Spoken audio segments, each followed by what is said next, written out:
So in this video, I'm going to talk about abnormal heart rhythms. So normally what happens is the atrium of the heart, the SA node is what sets the rate of the heart. And the SA node then sends electrical impulse to the AV node, then to the bundle of His and the Purkinje fibers.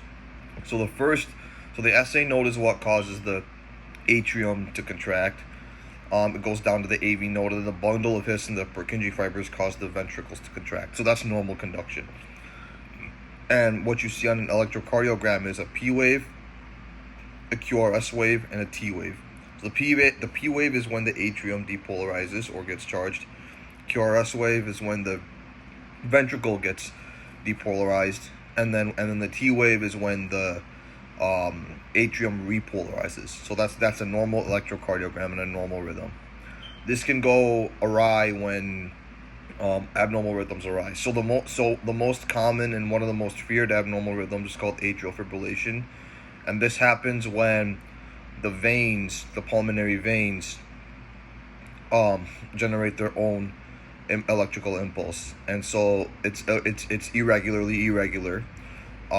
The impulse travels down the bundle of His and the Purkinje fibers, but skips the SA node. So what you see on the EKG there is no P waves, but you see QRS waves, and the rate is usually higher, and the rhythm is irregular, unlike a normal EKG where the QRS waves are not regularly spaced apart.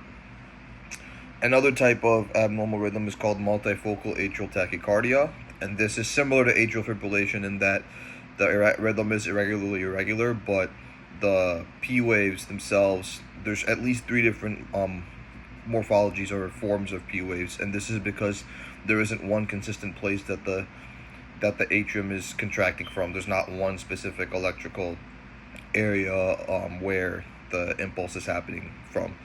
So again, you see P waves, you see 3 different types of P waves, but you also see irregularly spaced QRS waves as well.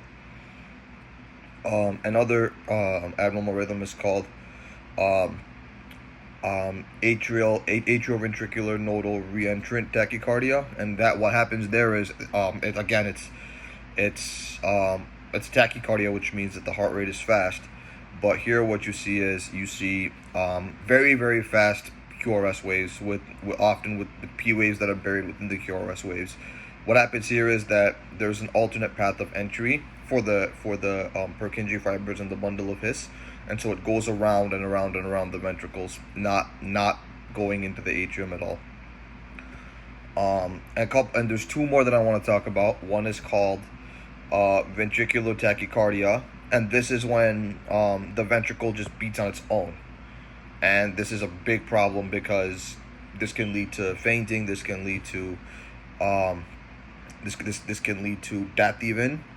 And what you see here is very deep, like upside down QRS waves that are very deep, but you won't see any P waves. And then finally, what I want to talk about is called ventricular fibrillation. Now this is a rhythm where all you see on the EKG is just a bunch of squiggly lines with no rhyme or reason. And this is typically the most common cause of death after a heart attack or a myocardial infarction. So patients with the myocardial infarction need to be treated immediately to avoid this kind of rhythm.